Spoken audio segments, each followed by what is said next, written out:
KCRW sponsors include A24, presenting Moonlight, a film chronicling 3 chapters in the life of a young black man discovering his identity and experiencing first love as he moves from childhood into manhood. In theaters now. Hey, I'm Josh Barrow, your new host of Left, Right, and Center. Every week, join Rich Lowry, Bob Scheer, and me for a contentious yet civilized debate of the week's big political stories, from ISIS to the U.S. economy to this 47-candidate presidential election we're having. You can find Left, Right, and Center on KCRW's iTunes page. From KCRW Santa Monica and KCRW.com, it's The Treatment.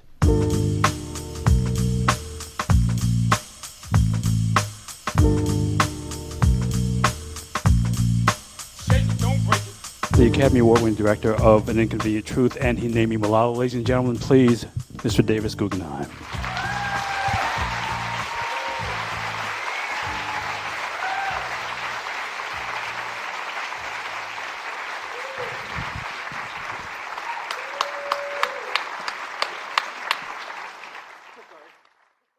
So, talk to me a little bit about growing up in that house with your father making those films. What was that like? Well, for those, mentioned it briefly, my father made documentary films, and one of my earliest memories was in 1968. My father waking me up and saying, "Do you want to go to work with me today?" And I said, "But it's dark outside." He goes, it was very early in the morning, and it was, he was filming with Bobby Kennedy. And I remember getting on this plane with these guys in suits and guys with cameras, and I said, "This is the coolest job I could ever imagine." And my father was this lovely man. He was a lovely man, and he was a great teacher, and he was a great father.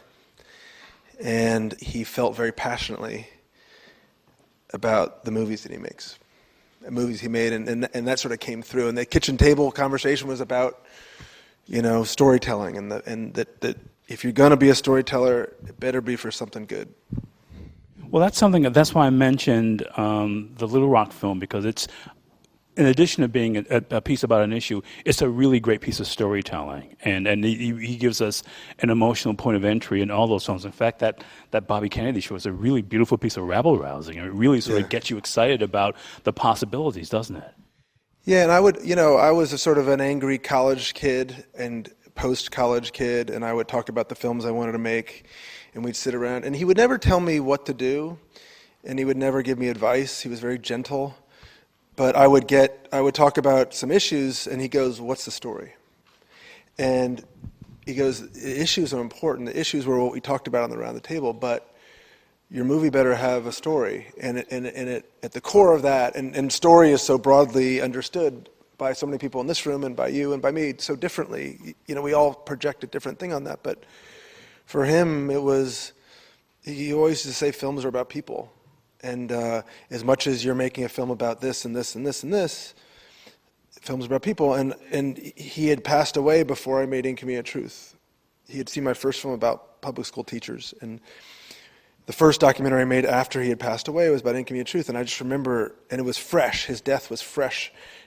And that movie was about a slideshow, and it had a lot of charts and graphs and a lot of brain stuff. And I just kept remembering him saying, "What's the story? Who's this about?" And to me, that's the emotional core of that movie is a very personal man's redemption story. And so I think when that movie was over, I said, okay, my father is still, I got through his death and the pain of that after making that movie, feeling like, okay, he's still alive in me. My father, he's still teaching, he's still on my shoulder speaking to me, he's still teaching me. Because one of the things that really, we can see it here in He Named Me Malala, you like these people who are characters, and she's really a character in addition to everything else, isn't she? Oh my God. The first time I met them, and I should say Walter Parks and Laurie McDonald are here, and they produced this movie.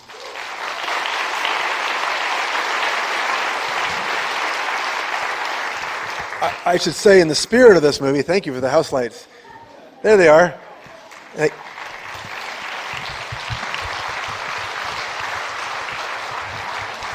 In the spirit of this movie, I should say Laurie McDonald and Walter Parks.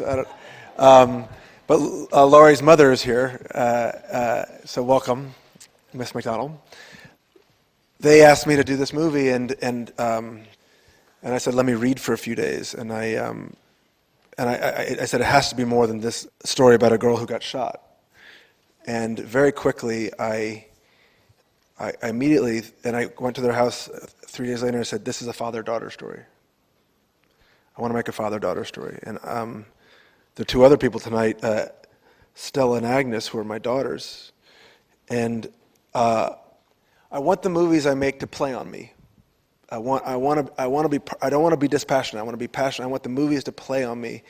And maybe at that moment I was feeling not so good as a father, and not so good as a father of two daughters. How do you mean? I think as a parent, you don't know whether you're doing too much or too little. Simplify it. Am I trying to teach them too much and just shutting them down, or am I doing too little and backing off? And I feel confounded by this idea of what it means to be a father. And I think at that very moment, as I read the story, I was like, wait a minute, there's something between this man in Pakistan, 7,000 miles away, and this girl from Pakistan, 7,000 miles away, in this relationship that I have to figure out. And forget all the global politics for a moment. Let me figure out, why did this girl in this patriarchal society feel so confident and feel that she could speak out in such a clear voice? Where did she get that from? And how did he help her get there? I want to know. I want to, as I make this film, figure that out. And that was sort of like my way in. And then once I have the way in, then I go.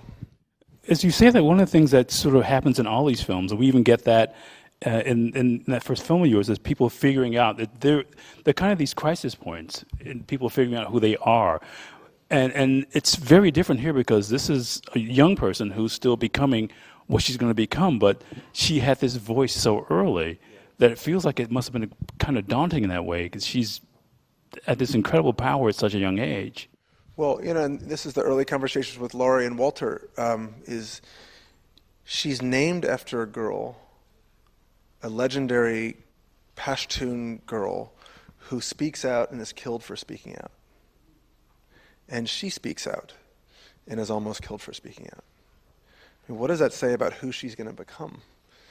And does she have her own free will? And those things, So I needed to know. I needed to try to figure these two people out. And as much as it's loaded with all this other stuff about the global South and this culture that was very new to me, at the core of it, I wanted to figure these two people out. Because something you do, which I find so interesting, is you let the characters tell their stories. In all these films you've made, you find, and often certainly in Waiting for Superman here, it's a young person. Yeah. And you let these, so it's really interesting that you use these voices to tell these stories. And I wonder what made you decide to do that instead of using a narrator to tell us the story, by having it start with her, with an animation telling the story of that region. Well, if you were to technically pull apart this movie, you'd say that this movie is narrated by Malala and her father. But it comes from this process I sort of stumbled on. In Inconvenient Truth, I was interviewing Al Gore a lot on camera, and the conversations were very formal. And then when we both decided to sit down and have these conversations without a camera, audio, they became more intimate. And so I took a cab to their house in Birmingham, England, and I rang their doorbell, and I said, and no crew. And they go, where's your crew? I'm like, we're just going to sit down and talk. And it was just me and Malala in her little office where the Post-its are. And we sat down for like 3 hours, just a microphone. And she goes, where are your notes? I said, I have no notes. Let's just talk. And what the bargain was with me and her, and then me and her father, was, let me help you tell your own story. And it changes the nature. I think in documentaries, like, it's interesting. It's like someone's making a documentary about you. Suddenly, 10 people are coming into your house, and people are plugging things in, and they're turning on lights, and they're asking you to sit a certain way, and they're putting tape marks next to your chair, and they're saying, don't lean in because there's a reflection on your glasses. And suddenly you realize that there's this process which is taking over. And I think that's the thing that Al and I discovered when we made Inconvenient Truth, is that we have to get past that. And so very quickly, when I sat down with Malala and her father that first day, they said, we've told you things we've never told anybody.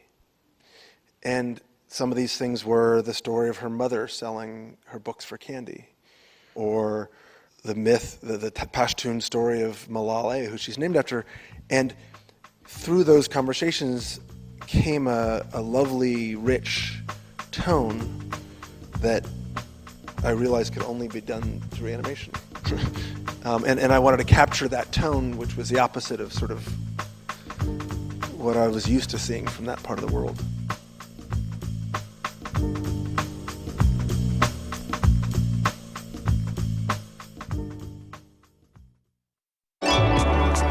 Browse the KCRW store and shop for vacations, wine classes, frequent flyer miles, dinners, and merchandise. Shop to support KCRW only at kcrw.com/store.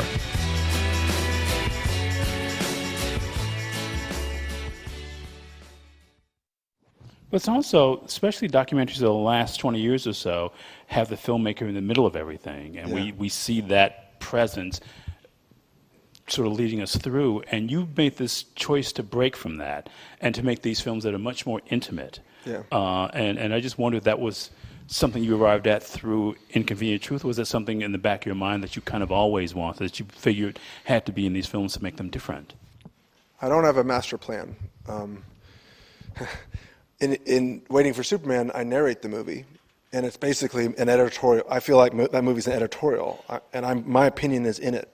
So that's very different from this movie, where I just feel like in this case, I feel like I'm a midwife, and I'm helping them give birth to their own story, and I'm pulling them out, and so the idea is, instead of me saying this is the myth of this girl, Mei Wan, the first animation that you see in the movie, it's like that's the story as a young girl would imagine it. So I'm trying to put myself in their shoes and trying to tell the story from their point of view. But even in Waiting for Superman, you're still taking us in, letting them tell their own stories too. You're not telling us what to feel in that movie. You're basically setting a context more than really narrating it. Well, who cares about me? I don't know who does care about you, Davis. No, I mean, maybe my family. But the point is that, you know, I'm interested in them. Yeah. She's so amazing. Her father is so amazing. And, right? You know, and arriving at their house, I took a taxi cab to their house and ringing their doorbell. I was like, I'm walking into the home of a Muslim family. And I've met a few Muslim people. I've never really gotten to know a Muslim family. And here I am walking in, and who am I going to meet? And the people you saw is who I saw. It's like, I want to just do everything I can to pull them out and put them and give them to you. That's what I feel like my job is. And when I say who cares about me, it's more of like, you know, I'm not interested in that. You know, and I think, I mean, you look at Michael Moore or Errol Morris, and that's a very different point of view, and I like it, and I need it. I need that, but that's not what I'm going after. You know, it's a very different thing that I'm interested in something different. Yeah, because I was just thinking about that. I was at the Democratic Convention in 2008. Yeah. And seeing that film, I almost felt like what it must have been like when your dad was making that Bobby Kennedy film. And it's, again, a really intimate piece that takes on this power as we get to know this person.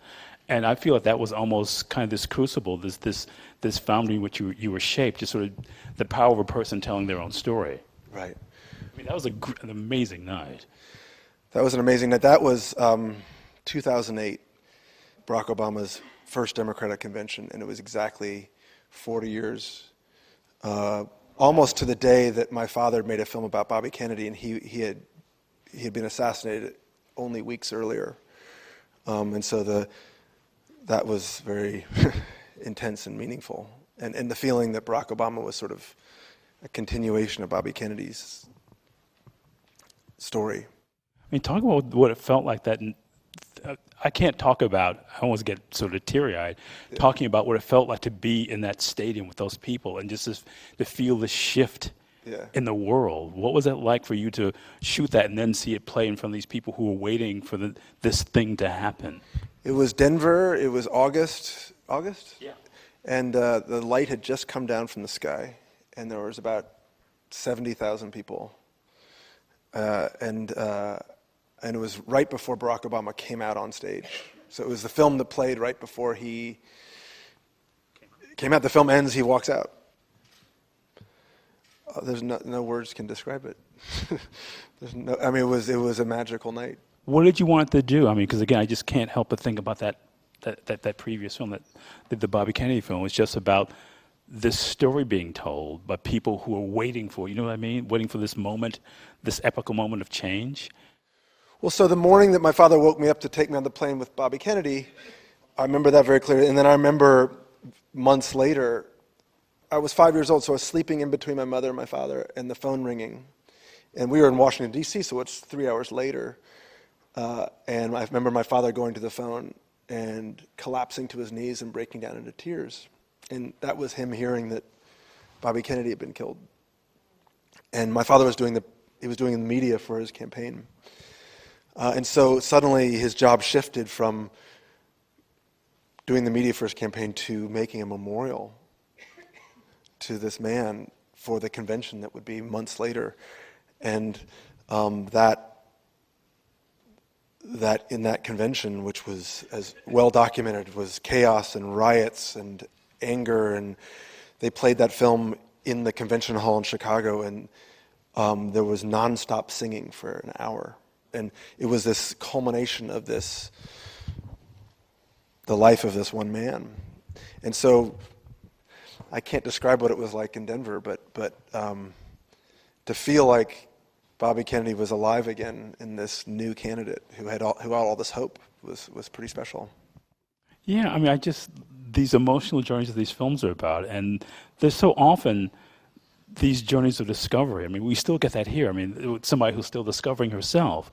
But even in Waiting for Superman, it's about, finally, these films in their way, they're all about hope, aren't they? I mean, each of these documentaries you've done. I don't know how to make movies about people I hate. I mean, no, and those movies need to be made. No, they do. They need to be made, and I feel like there's in my mind, there's a battle between a very cynical side in me. I can be dark and cynical as a person. I can read the paper very clinically and move past things.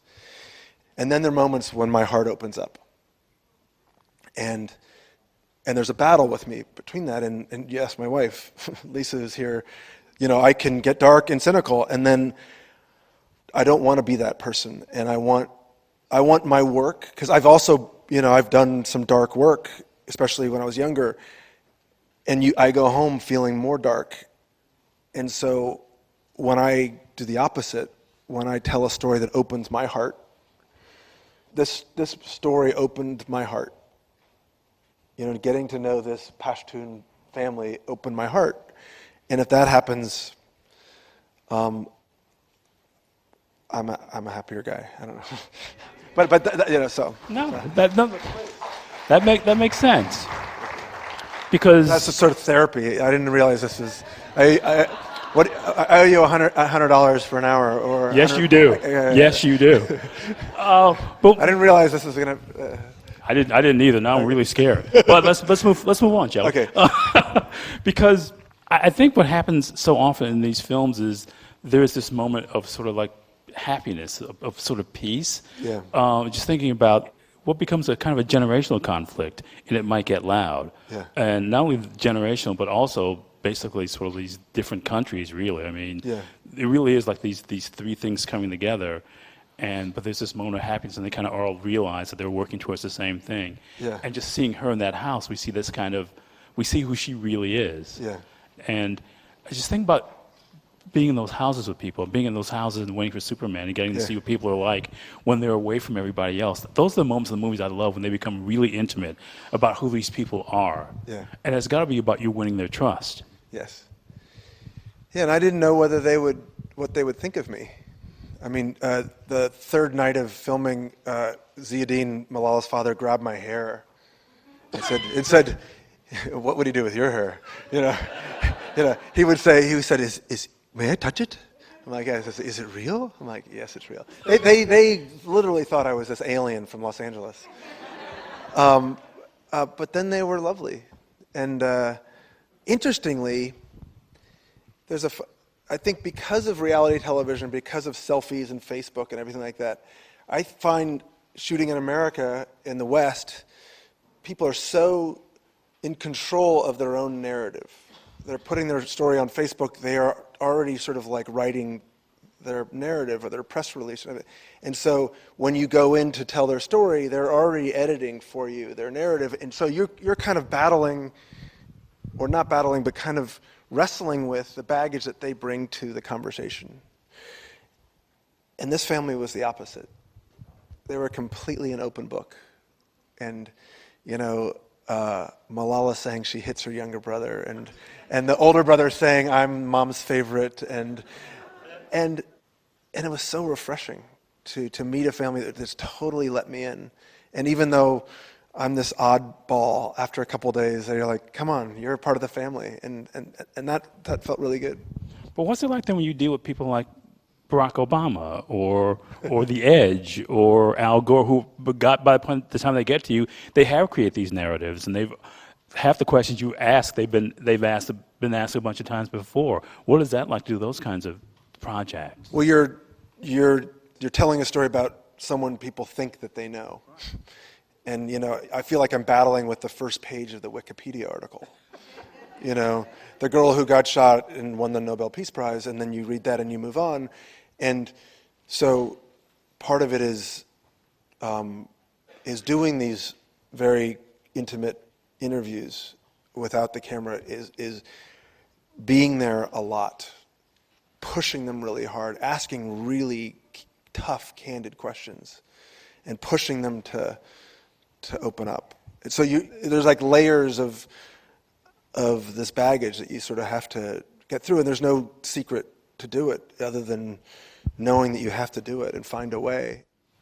But also, some of these people you've made films about have an enormous amount of self-awareness. Yeah. So the idea of getting them past that, Yeah. because they're presentational. I mean, they're Yeah. to some extent used to sort of selling a story about themselves. Yeah. And that must take even more time to sort of break through that.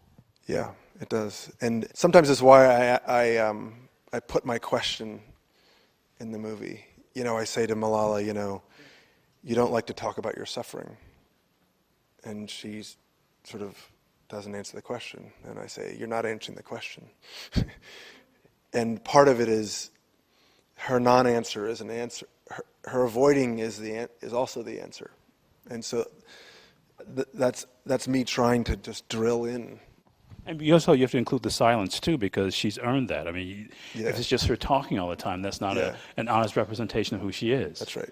I mean, and that's what I mean by that intimacy. You get us to that point where we can see that she's not this machine, because when we see her in talk show appearances or things, she's so preternaturally composed Yeah. and so well spoken and so quick with a line. Yeah. To see her pause Yeah. is a really telling moment. Yeah. Was it? And you're agreeing with me. I guess you saw your movie. Good for you. Good for you. I'm glad you saw your film. Sorry. But no, I didn't mean to talk to you about your film. We'll talk about something else. But the idea of including that, I thought was a really brave moment, because I thought, and that happens in so many of the movies. I mean, we see The Edge in Might Get Loud. We see him unsure, and this is a guy you see him on stage. He knows how to make every piece of equipment work for him, and to see him seem to be lost a little bit, just sort of in this way, I don't want to say taking us backstage, but taking us past what we know about these people is the thing that really excites you about doing these movies, isn't it? I think people want to present a certain person. We all do. And then also people they also want to confess. That deep down inside, if you and I spent enough time to each other, you'd see a side of me you wouldn't see after the first night. But people want to be understood. And that means not just the Wikipedia page, but you want to my frailties, my fears. And so that's what makes people human. And I say that as if it's some big statement. It's not, but that's the challenge. And it's even more hard when you have a film crew there to get that to come out. So that's what you're working against. Because I guess you just showed the film this afternoon to a group of young women here. Yeah. Talk about that experience a little bit before we finish up. Well, today was a tale of two screenings. Here we are at LACMA, at this great museum, with this, the New York Times and this great institution and very thoughtful crowd. Well, some of them are, not me, but anyway. And Film Independent. And this morning at downtown at the Microsoft Center, I think it's called, we screened the movie for 6,000 high school girls. Yeah. And these are girls who are in schools with 75% free and reduced lunch, which means, poor neighborhoods. And I had no idea what this crowd would think. I mean, it's 6,000 people. And you could hear a pin drop when Malala gets shot at the end of the movie. And you could hear the roar, when she says, when she speaks at the UN. And to me, that's what it's all about, is I think for many girls, this will be their first documentary they'll ever see.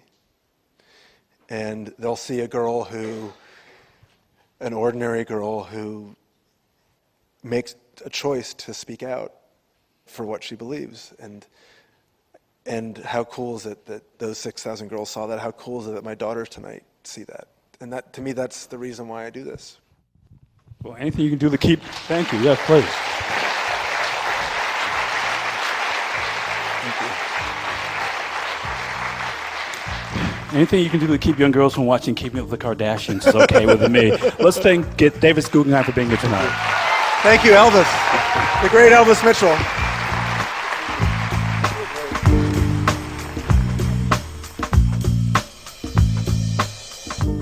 To catch up on past episodes of The Treatment, go to KCRW.com or listen on your smartphone with KCRW's mobile apps, or subscribe to the podcast on iTunes, Stitcher, or wherever you listen to podcasts. The Treatment is produced and distributed by KCRW Santa Monica.